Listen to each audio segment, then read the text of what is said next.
Hello guys, pag-usapan lang natin ang breaking news. Ayon kasi sa bali-balita, viral, Daniel Padilla galit na galit sa nakitang basura sa Maynila. Grabe nga naman kasi ang mga basura na galing umano sa baha at naipon nga naman kasi at tila nagalit umano si Daniel Padilla sa kanyang nakita.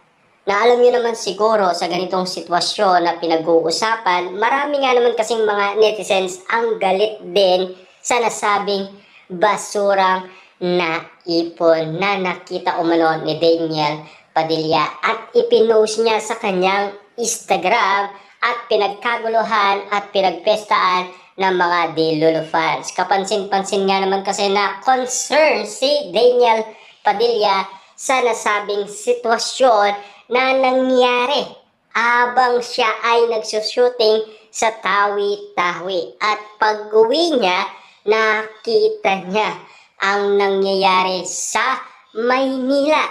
Nang dahil nga naman kasi napakadaming mga basura na galing umano sa baha. Dahil naipon nga naman kasi at tila napapag-usapan na kung ikaw ay nagtatapon ng basura ay babalik din sa'yo. Grabe nga naman kasi ang hinala ng karamihan sa kanilang prediksyon. Pero at least kahit na pagod si Daniel Padilla, napansin pa rin niya ang kaguluhan nangyayari sa Maynila. Dahil nga naman kasi sa basurang itinapon ay babalik din sa'yo. Grabe nga naman kasi ang problema ngayon ng Pilipinas. Dahil nga naman kasi sa sitwasyon na tila napapag-usapan na galit si Daniel Padilla sa mga nangyayari ngayon sa Pilipinas. Subalit, napapag-usapan ngayon si Daniel Padilla at Kyla Estrada na nasa Japan. Marami nga naman kasi ang kinikilig. Subalit hanggang ngayon kasi tila napapag-usapan pa rin ang nangyari sa Tawi-Tawi. Na alam niyo naman siguro, napaganda nga naman kasi ang mga pinag-uusapan doon dahil mga ayuda moment ni Daniel Padilla at Kyla Estrada habang sila ay nagsushooting. Subalit hanggang ngayon kasi ay tila marami na rin kasi ang nakakapansin na magjowa daw ang kilos ng dalawa. Yan kasi ang kanilang nakikita at yan din kasi ang kanilang napapansin. Subalit ang iba naman kasi ay hindi naniniwala sa pinapakita ni Daniel Padilla at Kyla Estrada.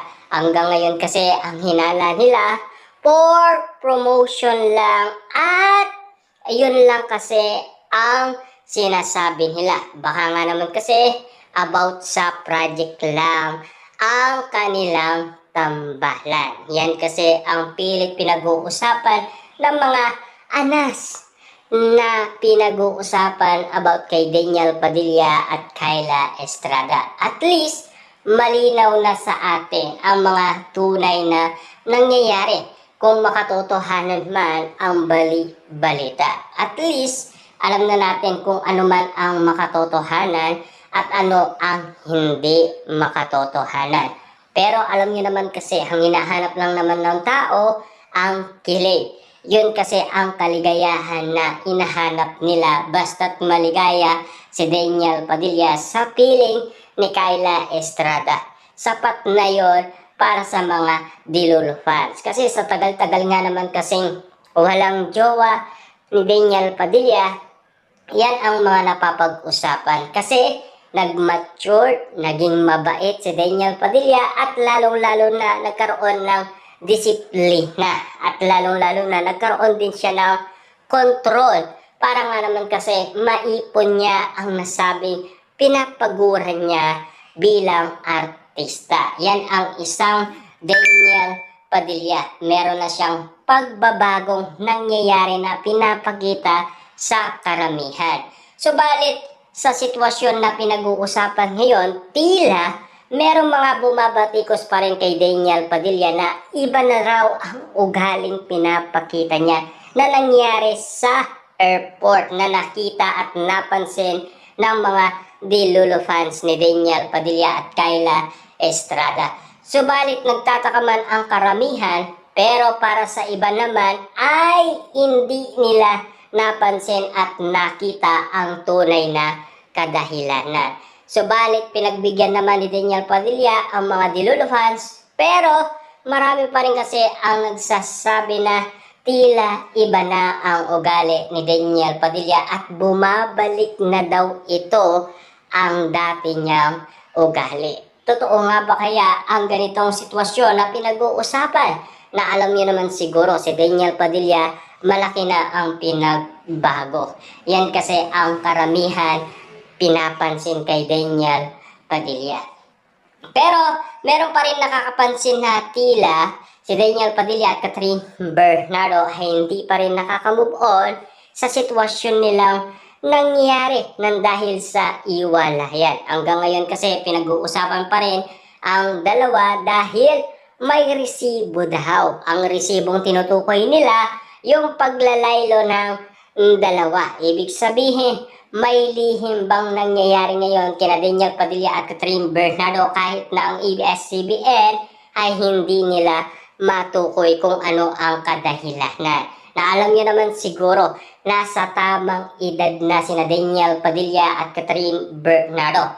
Matanda na sila para magdesisyon kung gusto nilang maglaylo bilang artista. Siyempre matagal-tagal na rin silang artista at gusto na nilang magkaroon din ng pagkakataon na isipin ang buhay sa pag-aasawa. Yan kasi ang mga napapag-usapan ngayon na tila ang dalawa nagbabalak na yata magpakasal. Yan kasi ang meaning na pinag-uusapan ngayon. Pero sina Daniel Padilla at Kyla Estrada ay pinag-uusapan pa rin na baka siya ang piliin ni Daniel Padilla. Na alam niyo naman siguro, pinagpalit daw ni Daniel Padilla si Catherine Bernardo sa pinakamaganda at pinakabata, pinaka-sexy at lalong-lalo na naging reyna ang tawag ng karamihan kay Kyla Estrada dahil sa pagkakalink niya kay Daniel Padilla. Subalit hanggang ngayon kasi pinag-uusapan pa rin ng karamihan ang mga nangyari noong 2025 na hindi pa rin nila makalimutan ang tunay na kadahilanan ang nangyari kay Daniel Padilla at Catherine Bernardo sa kanilang iwalayan. Hanggang ngayon kasi iniisip pa rin nila na magkakabalikan sina Daniel Padilla at Catherine Bernardo tulad din ng inala ng mga prediksyon.